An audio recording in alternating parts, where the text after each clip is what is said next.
welcome again to Geonetrics' January webinar, Marketing Digital Trends for 2017. As the new year comes around, it's always a great time for us to take a step back, look at what's going on both in industry and out of industry, what's going on in the digital marketing world, and seeing how these things come together in ways that we might want to utilize or take advantage of here in the coming year or years. Sometimes these things are things we're looking at even maybe a little further out in the future, but it's good to have an idea of where we're going in the short term. We've got about 8 trends, and we're just going to jump right in. So our first trend for today is that healthcare is going to see more uncertainty in the coming year. And I think this is no surprise.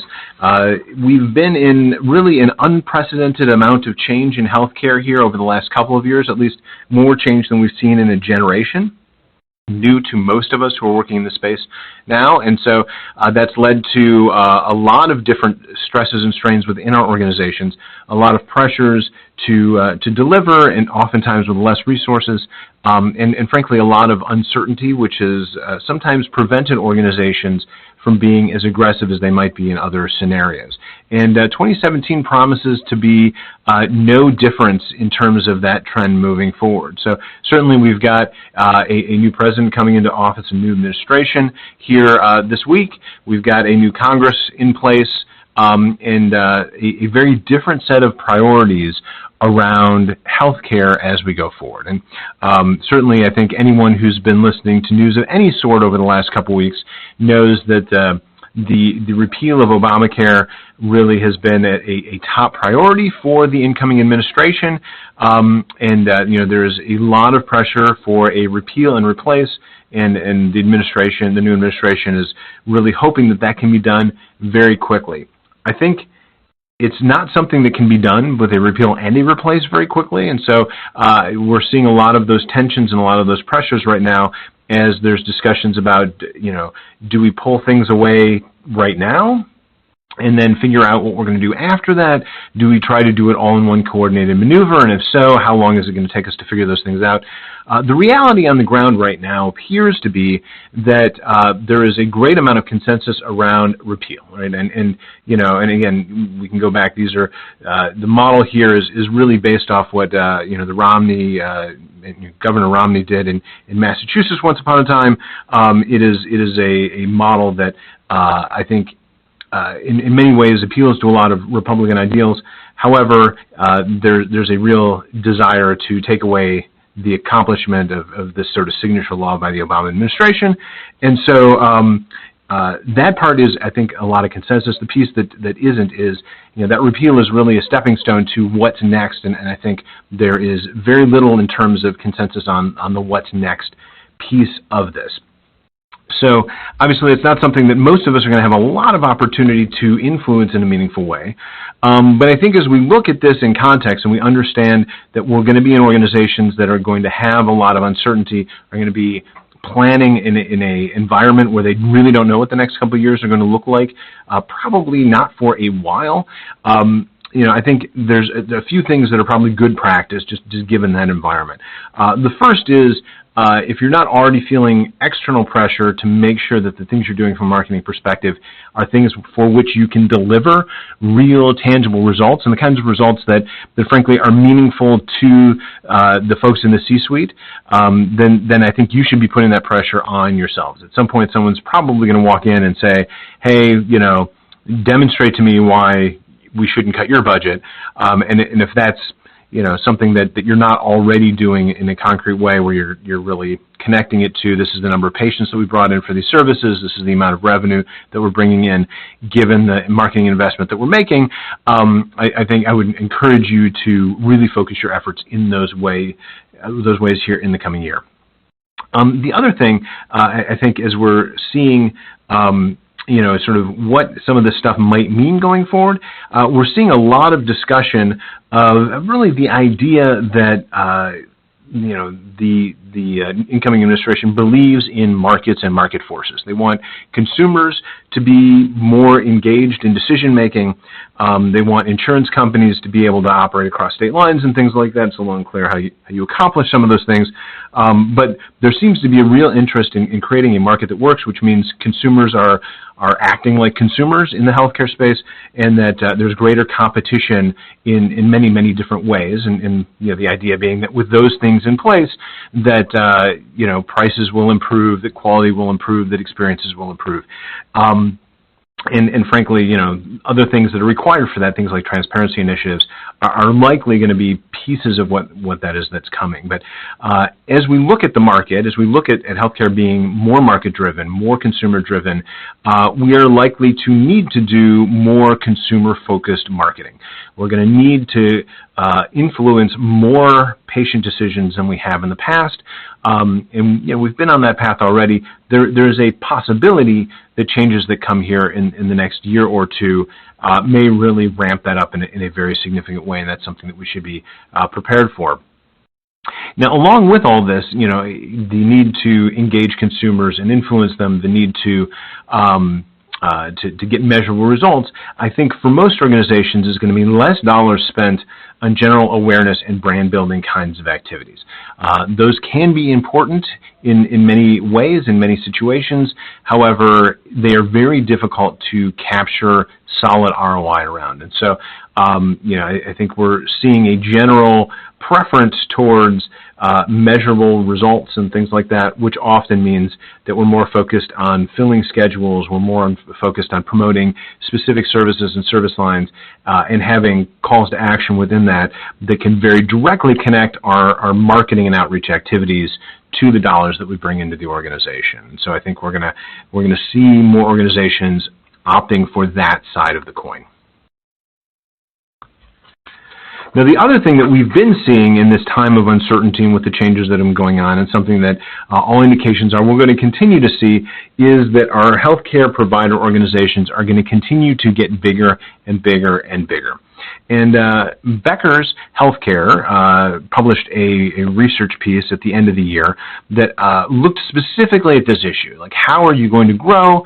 In what ways, what channels do you see it as your way to get there? What are the things driving that growth? And so, 31% of respondents indicated that they're launching new segments and new business lines in 2017. That's a significant step up from what we saw in 2016, where that was only 17% of respondents to their annual survey. So we're going to see a lot more organic growth push across the board. They're seeing a pretty similar level of merger and acquisition activity going on in 2017 as we've been seeing. And again, I think we've seen historically high levels of acquisition, move to physician employment, all those sorts of things. That's actually, I think it's down a couple of percentage points from 2016, but it's in that same neck of the woods. I think maybe it was 41% last year. So lots of M&A activity continuing here in 2017. And, many, many organizations obviously using a combination of those tactics. It's not strictly one or the other, but many of the organizations that are doing M&A are also looking at organic growth as one of their primary drivers, and vice versa. In terms of the reasons behind this, certainly I think there's lots of strategic reasons why organizations are buying capacity, buying feeder networks, trying to change the competitive landscape, et cetera, et cetera. But one of the things, just looking at size as a driver, that I think stands out is the need for capital as we go into the future. And part of that is having a war chest that allows organizations the breathing room to make the changes they need, but also as we move to more retail healthcare, we are delivering different things in different places, and as we need some different technology in many cases to do those things, the capital demands on healthcare organizations are going up and up and up. And a lot of small organizations, and frankly a lot of nonprofit organizations, just have bigger challenges getting access to the capital that they sometimes need in order to accomplish those things. And so the growth in general, I think, is in part at least driven by that. And certainly the very large growth that we've seen amongst the for-profit sector, I think, is being driven in no small part because of the growth expectations and the capital needs that are there to do those things. So again, I think most of us on the call here today are not likely to be negotiating merger and acquisition deals. However, we've seen over the last couple of years, as we've seen big mergers, lots of organizations growing in many different ways, that these bigger organizations are not just larger, but they are far more complex. And under the covers, there's a lot of messiness to these organizations. That's true if you're growing organically. I think it is more true in the merger and acquisition scenarios. But you often have many different pieces of the organization often trying to do the same things. You have internal channel conflict. You have people that have been competing bitterly with one another and not on speaking terms, who are now, at least on paper, on the same teams. You have different pieces of the organization that one group will claim are doing the same thing, and another group maybe which is board certified providers say they do something differently or meaningfully different in some way. Lots and lots of messiness under the covers. And I think our role as marketers and communicators is really an access role. Very much our role, at least in part, is to make sure that when someone needs care, that we can help them identify what they need and where they can get that care within our organization. And so we play kind of a unique role in the digital realm amongst the communication span that we cover out there. So you can run 30-second TV spots all day without ever having to deal with the true complexity that exists within your organization. But when you get to the web and you have to present in one place, hey, this is all of the services that we provide as a health system, and this is where you can actually get those. And increasingly, as we're trying to present ourselves in a system way, often trying to tell one story around orthopedics or heart care or neurology or any one of these services, when under the covers, again, you may not have that consistency operationally or clinically. That is a real challenge for us, and we kind of have to peel back that Band-Aid and sort of expose the world with the goal still of making the internal complexity kind of invisible to the end consumer, that we're really trying to hide those things and make sure that they can still get what they need. So the website, from that perspective, really becomes key to telling those stories and the messaging of those individual services, those individual pieces of the organization as we go forward. Now, in every organization where we've done that, and as we work with a lot of clients who are in that boat, we find that marketing, and particularly the digital area, gets out ahead of operations and clinical capabilities, right? So it takes a long time after a merger to really set up a center of excellence around cardiac care, for instance, and to make sure that everyone's got the same set of standards and the same protocols and is approaching things in the same way, and so on and so forth. You're going to be telling a story that sounds like you've got one cardiac vision long before that might be a clinical reality within your organization. And so you have to get out ahead of it. Hopefully you can work with those services to understand where they want to go, so you're telling a story that's representative of where they're heading. And then it just becomes a question of how far ahead of operations or clinical can you really get as you're telling that story out there. But there's some real challenges for that. And so content strategy, information architecture, those sorts of things become much more complicated, and getting those things right has a really high stake attached to it. All right, trend number 3, transparency. Transparency is going to grow considerably. That said, we still have a ways to go here as we continue forward. So I think one of the things, as we look at consumers and things like that, it's difficult for consumers to make decisions in our space because there's really not a lot of data for them to compare one option versus another option. And so there's been a big push over the last several years to put quality data online. And that's been, that's been great, but a lot of cases that data is really very granular and kind of obscure. Understanding what STEMI time is and what that means for my particular interaction with the hospital, for instance, is kind of sometimes hard for consumers to wrap their head around. And it's scattered across an awful lot of sites. It's kind of hard to pull that information together. But I do think that health systems have done a better job of telling their story there. The experience side of the equation, and I should say, I tend to look at transparency as a three-legged stool with quality, with experience, and with pricing. The experience side, I think we've seen some really nice expansion here in the last couple of years, primarily through the addition of stars and ratings on our individual physician profiles. This is something University of Utah did several years back. We've started really over the last year or so to see other organizations taking that up. It's still a relatively small number. This chart here is from our digital marketing survey, the one I talked about at the beginning, that you can get by checking the box in the post-webinar survey here. The blue bar on the left is the number of organizations, percent of organizations that have ratings and reviews on their physician profiles today. It's a relatively small number, but it was the number one thing that organizations were planning to adopt in 2017, with 42% of respondents indicating this was a 2017 priority. So we're going to see a huge expansion of that. And for those of you not familiar, they're taking your CGCAP survey typically, the experience surveys you're already doing with the organization, and attaching that to the appropriate doctors and putting that information out there with a little bit of scrubbing and sanitation to make sure that you're not putting anything inappropriate out there. But it's a great marketing tool, and it's a great tool for transparency, specifically around patient experience with the organization. So we're going to see big steps ahead there. As I said, I think quality, there's some good data out there, although we can always see improvement on that. I think the sticky bit is on pricing transparency.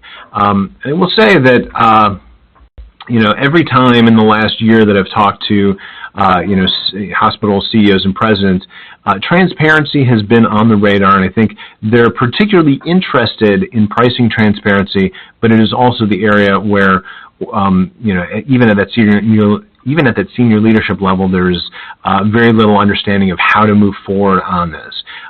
The pricing transparency questions are really complicated.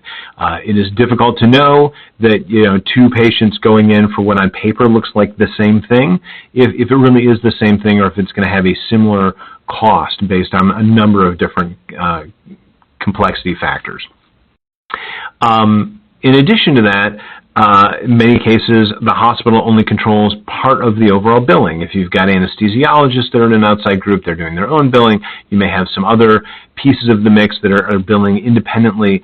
It's really difficult to deliver to a consumer what the cost of that procedure is going to be when you may not even know what some of the other players within this are charging for some of those components. And maybe more importantly, the complexity of the way that insurance works, that understanding what plan you're on and how much of your deductible you've used and what your co-payment level is, and so on and so forth. Consumers ultimately really care what their out-of-pocket costs are, more so than what the list price on these things is, or the charges look like, those sorts of things. So we've seen a fair amount of activity amongst insurers in this space. So the image on the left side of the screen there is United Healthcare's cost estimator. So they have data from many claims that they get from different providers. And so they've aggregated that together in order to provide some idea of what these things cost. And of course, they have a good sense of what your plan is, and they have all that information, all that knowledge, and so they can deliver that to their membership. However, it doesn't allow for sort of strategic pricing. And I think that's eventually where pricing transparency should take us. Transparency is a nice stepping stone along the way. It gives consumers the ability to make some choice. But I think from the provider side of this equation, the real beauty of this thing comes in when we're able to use pricing transparency as a tool to be strategic. And that could be filling surgical suites at underutilized times. It could be competing in different ways, or even just at a basic level, putting things out there so that the price or the quality and the experience align with the price you're paying relative to other options in the market. And I don't think the price comparison tools coming from the insurance company accomplish a lot of those goals out of the gate. We are also seeing a number of startups trying to play in this space. Savon and Guru are two examples of organizations that are trying to do some of this out there. I think at this point they are still pretty niche solutions out there. I've not really seen a great amount of uptake and traction amongst that side of things. But again, we may be seeing a lot of pressure here in the coming year to do more of that. There are a few hospitals that are putting some of this information out there, although again, I think it's still a rarity. Billings Clinic, who we do some work with, is one organization that I'm aware of that has this kind of a tool set out there, and again, it's an out-of-pocket price estimator and is able to sort of do cash pay or factor in some of the components of insurance to try to translate that into an out-of-pocket cost for an average consumer. All right, trend number 4 is mobile. And every year, or at least the last couple of years here, mobile has been a major item on the agenda as we look forward to how things have been changing and how they're going to continue to change. I think last year I said, as we were doing maybe this same webinar, this is the year where we're going to stop thinking about mobile and desktop, and we're just going to think about the web, and it's going to be everything to everyone, no matter what device, And of course, mobile hits a couple more philosophical barriers and clears those, and we start thinking about these things differently, and the world continues to adapt and adjust to the mobile growth in ways that we can't sort of stop thinking about it as its own thing quite yet.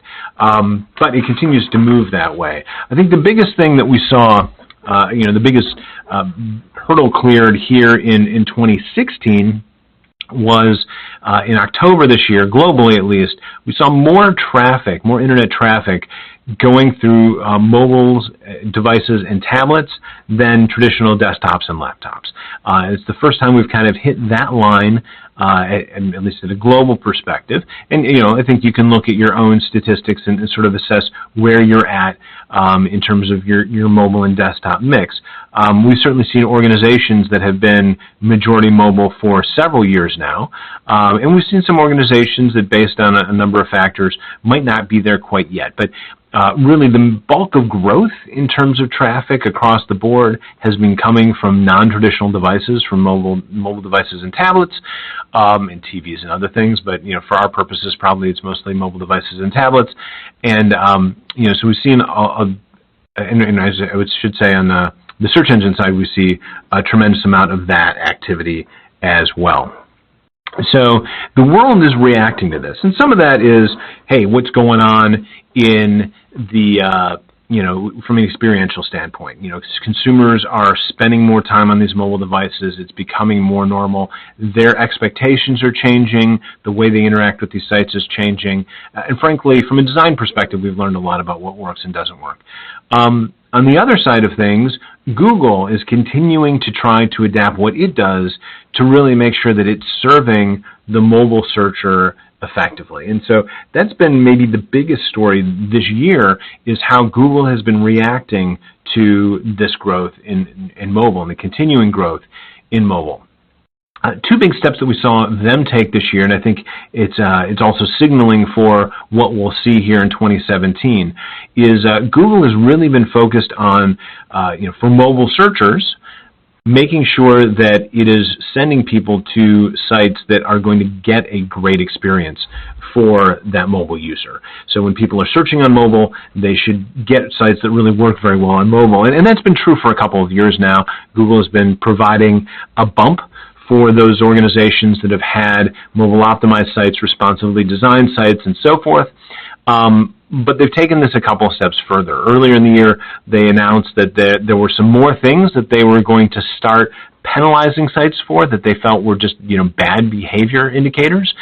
In particular, the real focus on pop-ups and interstitials, like pages that cover the page that you want to see, often with an offer of some sort, and not always that clear how you get rid of them. There should be a button in the upper right corner or an X in the upper right corner of these things, but because of the way these things present on different devices, it is not that uncommon to bump into sites where on a particular device, maybe in landscape or portrait, or in certain scenarios and not others, but you can get these things where it is nearly impossible to actually make that thing go away. Even if you do make it go away, it is negative to the experience in a pretty significant way.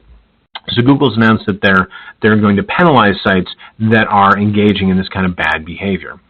The other big step that Google took is what it called splitting the index. So even though it's been giving benefit to, for mobile searchers to mobilely optimized websites, the bulk of the credibility that it gives to a website is around the content that's being presented and the experience that's being delivered for a desktop user. And so, while it's had a couple levers to adjust those numbers a bit, really the driver behind that credibility and where you land on the search results was being driven by the desktop and not by the mobile experience. And so they've now split the index. So they have a separate mobile index for mobile searchers, and when you're going down that channel, the credibility is entirely based on the mobile experience you'll get, the content that you get there, and the experience you get there. And so we're going to see greater and greater deviation between how things rank on the desktop and how they rank on mobile or tablets. And so that is a path that's going to continue, and I think this combination of things sort of suggests to us that Google is going to continue to make proclamations about what they consider to be positive and negative in terms of mobile experience, and sort of where we expect some of those things to land, where they expect some of those things to go. There's been conjecture about other bad behavior items, things like autoplay video with audio and things like that, that on a phone are maybe a more negative experience than on a desktop. But none of those things have been confirmed at this point. I think we wait and see. But I'd say things that negatively impact that mobile experience are going to be a bigger and bigger deal as we go forward. So it's a good time now for most organizations to recognize that the mobile world continues to change. And so we see a lot of organizations now that are 2 or 3 years into responsive design. It still works, like the site design that you had still works on mobile devices. But if you've got one of those sort of first generation responsive websites, A, consumer behavior has shifted, and B, what we know works and doesn't work in this world has really grown and evolved. I think we're much more savvy as an industry, that being the internet, not healthcare, about what really works well on these devices and what maybe is suboptimal. And so it's a good time to reevaluate what that mobile experience is. Even if you know that it works, I see a lot of organizations that are still sitting down at the desktop, looking at content, looking at experience there, and not spending the same amount of time making sure that experience really works as well on a wide range of different devices and setups. So great time to do a mobile UX audit, really review that. And sometimes it's just going in and tweaking things and doing some minor updates, or sometimes it's time for redesign. And again, just because you have a responsive design website doesn't mean that sort of 3-year rule that's been traditional on the web, that's about the useful life of a design in most cases, that's still very much true even in a land of responsive design. I think we're seeing that these sites are starting to feel dated just as quickly, and I think maybe more quickly on the mobile side, as that piece of things has been evolving very, very fast. All right. Trend number 5, the role of search engines is changing, and so Google and other search technologies out there are still acting as the card catalog of the internet, right? You do your search and it's bringing back results that take you to pages, but increasingly they're not just that. They're also trying to be, sort of carry that analogy, they're trying to be the encyclopedia, right? So you go there, you look, and you don't necessarily get a lot of depth, but you get the answers that the bulk of people need the bulk of the time, at least at a superficial level. Search engines are making that shift now, and they're making that shift for a number of reasons, but maybe most visibly because of some of these technologies out here. So we've got Siri, we've got Cortana, which is sort of Microsoft's version of the digital personal assistant. We've got Amazon's Alexa, which is the technology that they have in their Echo and Dot speakers. We've got the Google Assistant, which is available through some apps within the Android platform, I think within some other platforms as well. But they're also selling a speaker set called Google Home speakers, which are similar to the Amazon Echo. And basically, these are voice interfaces. both directions in most cases. So, there's nothing more frustrating, I think, to most of us who use Siri, for instance, when you ask a question of Siri and it brings back a list of websites, right? That's very rarely the thing you're looking for, and particularly if you're like me and you're mostly using Siri while driving a vehicle, getting a list of sites back that could possibly answer my question is not even not useful. It's potentially dangerous. It's just a bad thing. So, I think Google is looking at this, as well as Amazon and Apple and all these other organizations, and saying, okay, we need the ability to bring back answers to questions and not just references to other sites. So as we look at what this looks like in other contexts, we see this percolating throughout the search infrastructure out there. So here's an example. Search for University of Iowa Healthcare, and what we used to see is you'd have ads at the top for a listing or two, and then you'd have ads all down the right side of the page, and then you'd have that top 10 organic search results. And what we see now is Google has all but eliminated ads from that right side panel. And what we see now is what's called the Google Knowledge Graph, where it's trying to return information and results in a variety of ways directly to you, so that maybe you don't have to bother going to that website. We all love our web traffic, but ultimately it's more important that when someone's asking a question to Google, that Google's providing the correct information about our organization, right? And one of the things that I found interesting here, certainly we get that common information. So you get the address, you get the phone number, you get some basic statistics. This is a University of Iowa hospital where I worked many years ago. The university actually, and it's been quite a while, it might be 10 years now, rebranded itself. It is no longer University of Iowa Hospitals and Clinics, it's University of Iowa Healthcare. But you see within that panel on the right, in the Google Knowledge Graph, it still has old naming, old branding going on out there. So it is important that we are feeding Google this information in a good, solid way, because that's the thing that's going to make sure that it's feeding the right information to consumers out there. That knowledge graph is used for a lot of other things. I think one of the first things that we started to see out there was actual answers to health questions. And it's pulling this stuff from a variety of places out there. I think they have content deals with a number of places that are feeding some of this stuff as well. But if you search for atrial fibrillation, in addition to whatever you see in the main part of the page, you're going to see this thing on the right that, again, answers the questions that I think the bulk of people have if they're looking for a superficial, what is atrial fibrillation. They're no longer going to come to your website. They're no longer going to go to WebMD. They're no longer going to go to wherever. They're going to get that information right within Google. They'll be done. They can move on their way. And that ultimately, I think, is what Google is looking for out of this arrangement. We're also seeing a lot of other things taking space within the page, and we'll talk about this a little bit more later. This is another element of how search is shifting in this way. And we're seeing a lot of localization of search. And again, it kind of goes into this, how do you provide an answer rather than a link? It could just provide links to all these different organizations, and you could go there and you could find this information and so forth. But Google has now implemented what they call local packs, or this is, I think local pack technically has 7 results. This one is 3. I think some folks call this a snack pack. But anyway, it's below the top couple results. There will usually be some paid results. There may or may not be an organic result or 2 in there, and then you see this big block that's taking up a big chunk of the page. So it's providing access to the website, yes, but it's primarily there to for the map and for directions.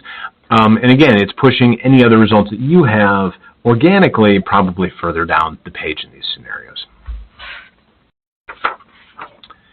So what this means for all of us is that search has become not just a question of providing great content. There is a lot of activity that's been going on. Google has drastically changed algorithms in a number of different ways, localized search algorithms, as well as all of this knowledge graph stuff. And so you really need to have someone helping to drive content strategy for the organization who's keeping up with everything going on in these spaces. And so one of the things that we've seen really become much, much more important to the success of our sites from an SEO perspective, as well as presenting this information within Knowledge Graph and things like that, is the inclusion of structured of microdata. So you need to have content that's structured. You can't just have a page that's a physician with the stuff laid out there. You need to have the stuff in fields, and then under the covers, in addition to the way that a consumer sees this page when it's presented, you're also saying, hey, this page is a physician, for example. That physician has a name, they have a specialty, they have maybe an area that they provide service to, they have office hours, they have all these things. And we're going to feed it to Google in a way that Google understands exactly what that thing is. So if Google decides it's going to present office hours, it knows from the information that you're spoon feeding it what the right answer to that question is, so it's presenting that information correctly as you go forward. All right, trend number 6. We continue to see digital marketing just surging in general, not strictly in healthcare. I think last year, I think I shared a slide that's very similar to this that had 2014 numbers. Actually, as I'm looking at this, this is from Mary Meeker's State of the Internet report, and I thought I had a reference on there, but apparently I didn't. But that's where this comes from. She's pulling data from all kinds of different places. But this is showing, in the yellow, time spent on different channels. And the arrows, the equals above that are people spending more time, less time, the same amount of time as they did the previous year in those things. And the blue bar is how much of our ad spend goes to those channels, right? And the two things that immediately jump out at us is print. We're spending far, far more on advertising than maybe it's justified based on the amount of time that people are spending consuming that content. And in the mobile realm, we've got exactly the opposite situation. We have huge amounts of time being spent on mobile and relatively little being spent on mobile advertising. You can also see the general trends. Print is down, TV is down, mobile is up, radio and internet are pretty stable. So the interesting thing that happens here in 2017, right, again, these are 2015 numbers, you add up internet and mobile, and you see that our ad spend in those two channels is 35% in 2015. TV ad spend is 39%. TV's continued to come down a little bit. Mobile has continued to go up. Internet's held pretty steady. 2017 is the year where we expect more money to be spent on digital, and that's desktop and mobile, and than is being spent on TV. So more in the digital realm than on TV. So that's, again, a big psychological shift there. So I think it's not any different than the trend that's already been happening, but I do think it's sort of an important thing to recognize that if your spending isn't getting in line with each other in those two channels, then you're probably out of sync with the consumers you're trying to reach. Now, marketing through these channels, while it's becoming more common and proliferating in lots of different ways, is also sometimes becoming more challenging. We've seen greater use of ad blocking software in general. Around beginning of 2015, early or late 2014, we started to see mobile ad blockers coming into the mix as well. And so a lot of the advertising that has been traditionally sent is not getting through. So we have some very generational splits around this and things like that. But suffice it to say, the simple ways of getting messages in front of people are becoming more complicated than they used to be. We need to start looking at a wider range of tactics to make sure we're really connecting with folks appropriately. Likewise, the sort of organic reach that we've had through Google, through Facebook, through a lot of these channels is being pared back as well. Facebook really for the last 2 years has really been, putting the brakes on organic reach by brands. So, to continue to get your message in front of even your followers to the same level you did before, the bar needs to be much higher in terms of how much they're engaging with that content, how much they're clicking through it, and so forth.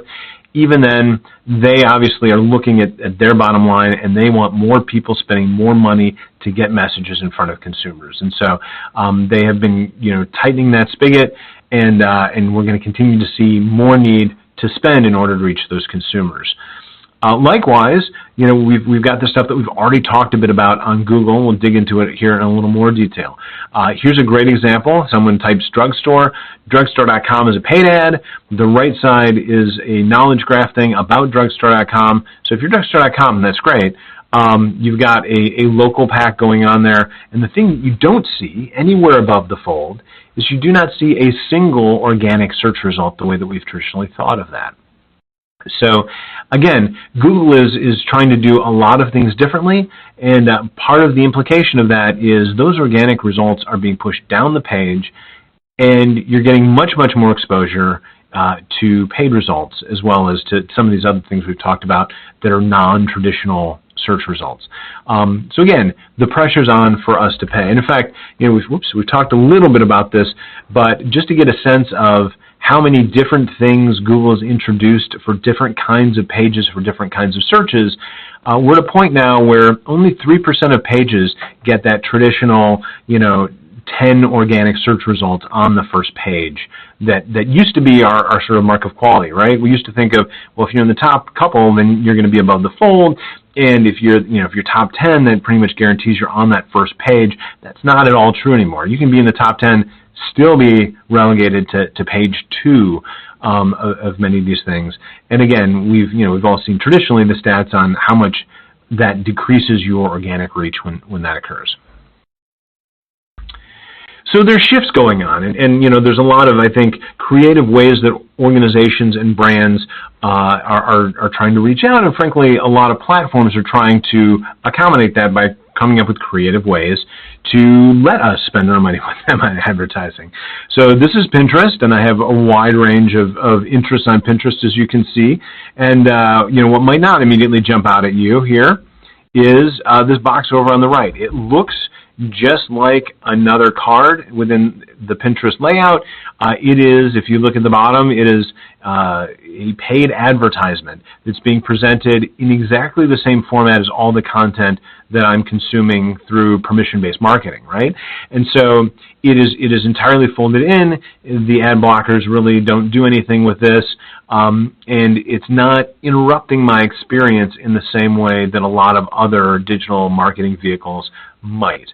Now, in this case, they're not really targeting me in a very effective way, but nevertheless, the idea that you can take advertising not just on Pinterest, but through a number of channels and present it in the same way as the rest of the content that people are consuming has become a more and more popular theme, and that's called native advertising. So that's one of those things that I think you'll be probably hearing more and more about in the coming year. And again, another possible technique to look at as you look to reach more consumers more effectively.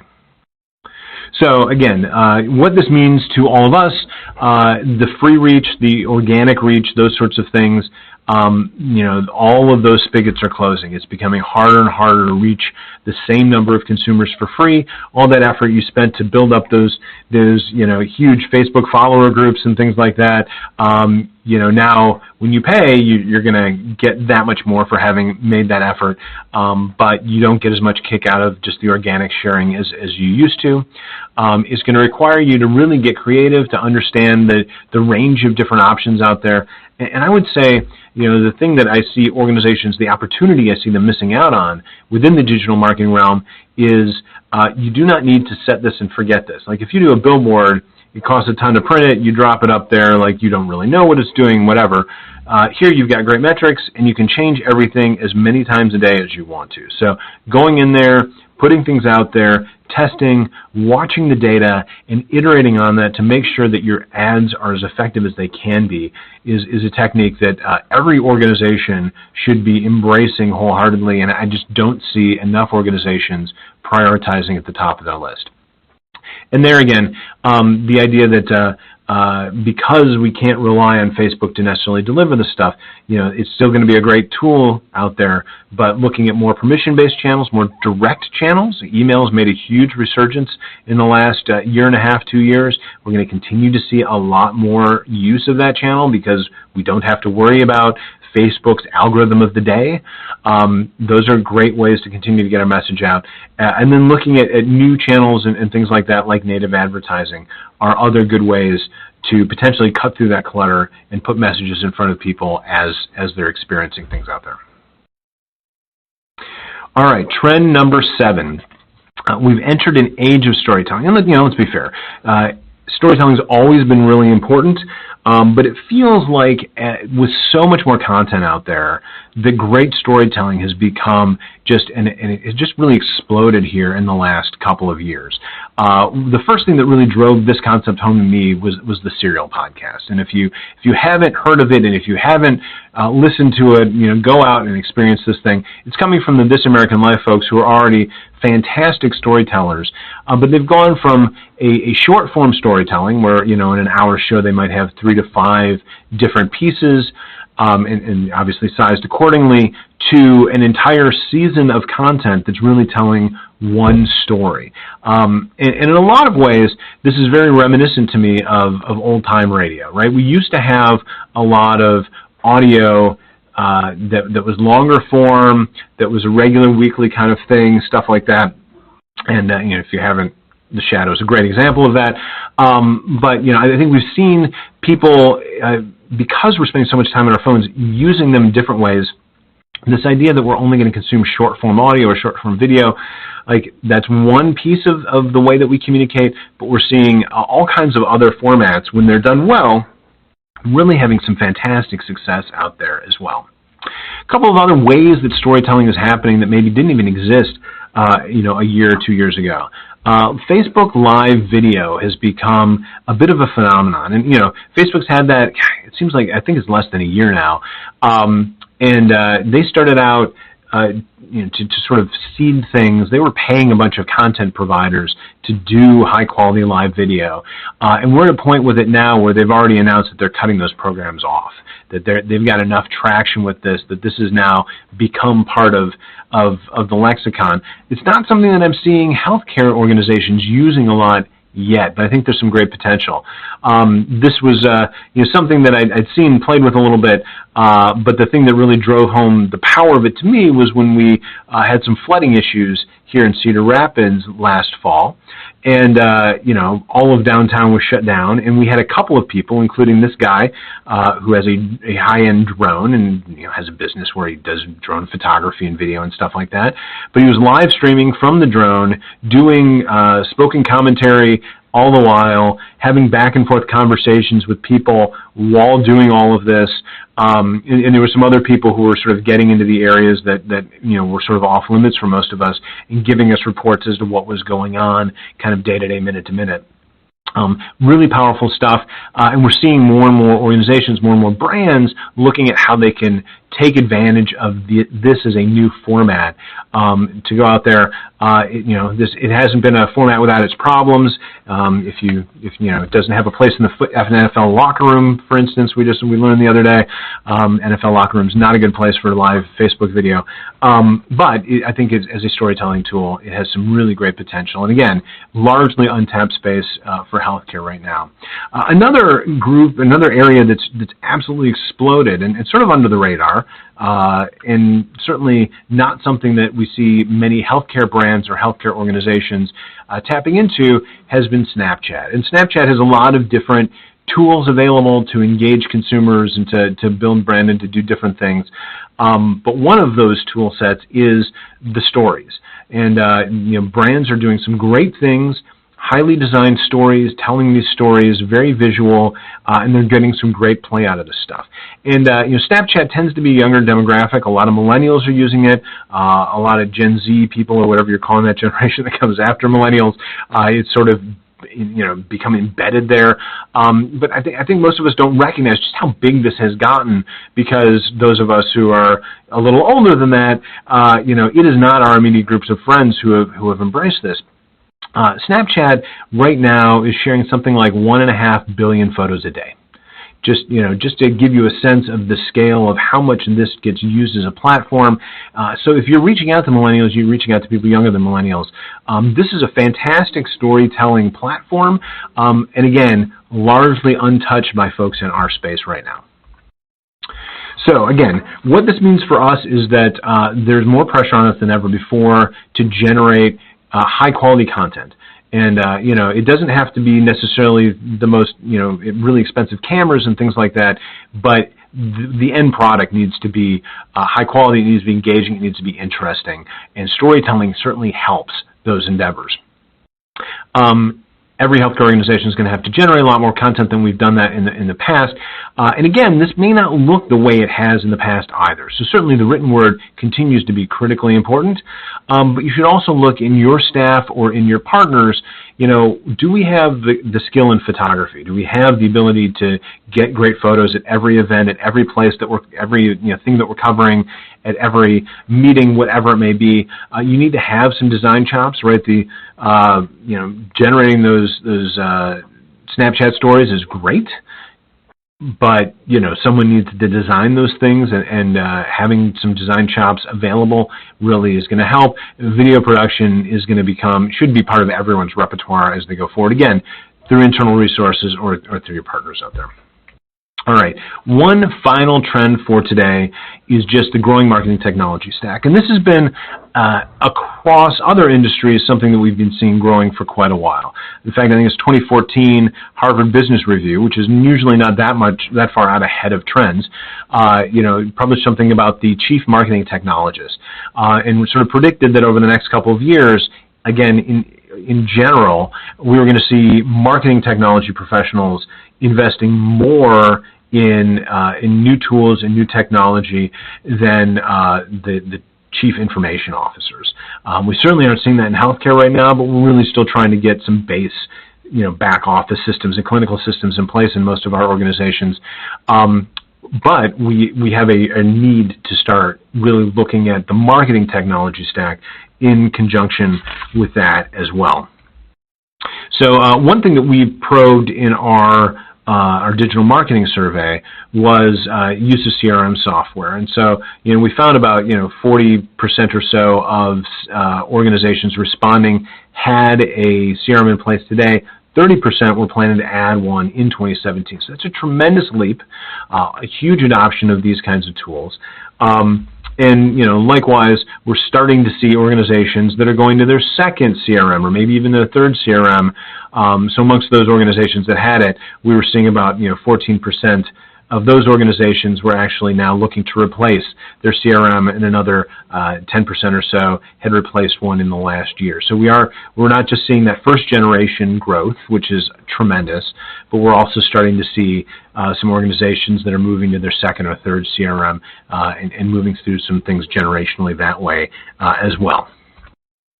And really, CRM is only one piece of the overall marketing stack that we need. We all have web content management systems at this point, although I think, we tend to still think of them in pretty simplistic terms.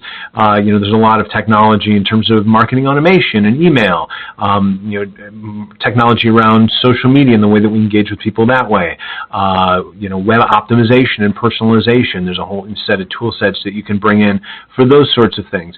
So there's really a wide range of different technologies that build out your capabilities as a marketing organization, and of course the integration challenges around those things are not small.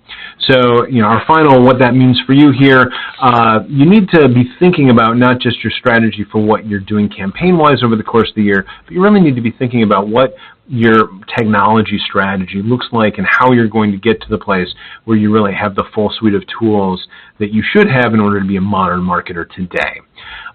However, just getting the dollars in the budget to buy a tool is not sufficient. I see lots of organizations who are spending sometimes upwards of $100,000 a year on a CRM and have zero staff dedicated to working with the CRM, right? These are tools that should be changing the way you're doing things, and they require people to use them in order to be valuable. Like, none of these things are turnkey, set it and ignore it kinds of tool sets, or at least you don't see anything like the value that you should in those situations. Underutilization of these tools is really pervasive, not just in our industry, but it seems to be particularly true in our industry. So make sure that you're also dedicating staff time or partner time and resources to making sure that you're really using these tools. And then ultimately, these are tools that in other industries have radically changed the way that marketing organizations work. They are catalysts for change. They are enablers of change. They are not simply a way to do the things that you used to do just a little bit more easily or a little bit more quickly. You should really be, embracing these things in a way that different marketing tactics and techniques become part of your repertoire as a result of having some of these new tools.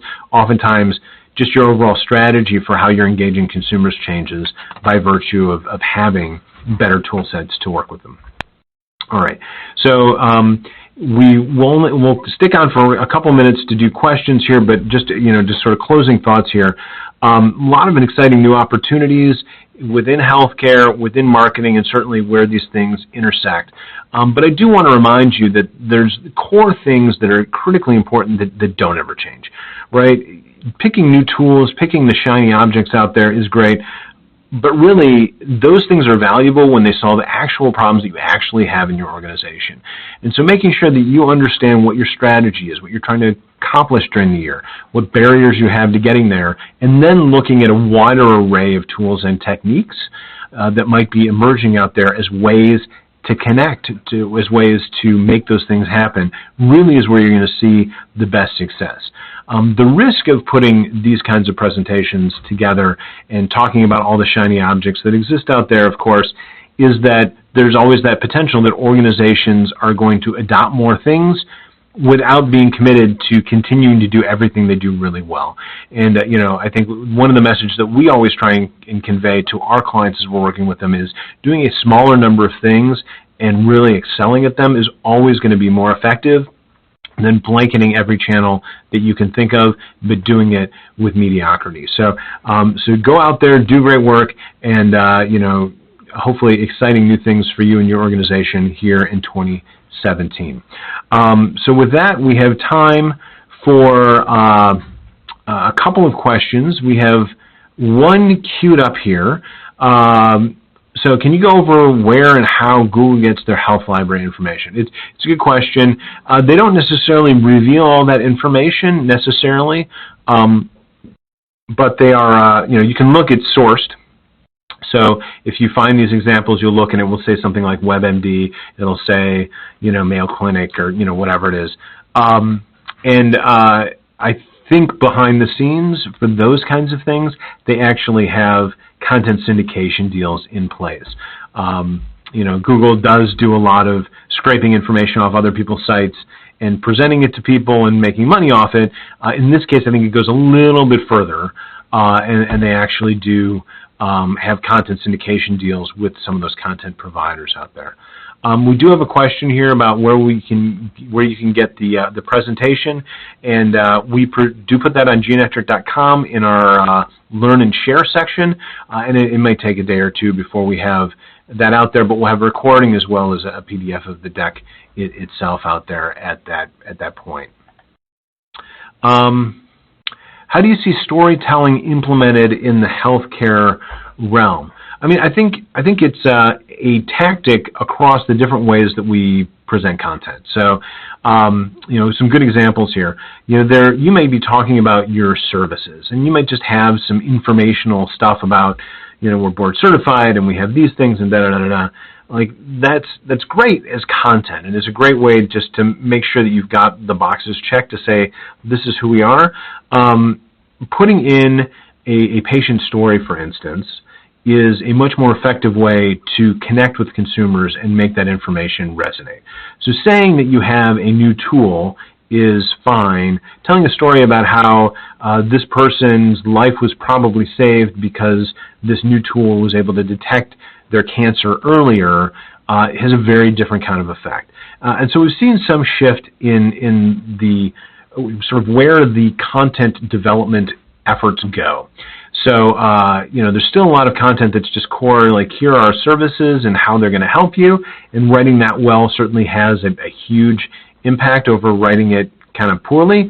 However, we're seeing a lot of additional content being built out from the perspective of, patient stories, consumer style, pieces that are more in the vein of what a WebMD or HuffPo Health might put out there that has that feel. It's talking more about actual consumer experiences and things like that.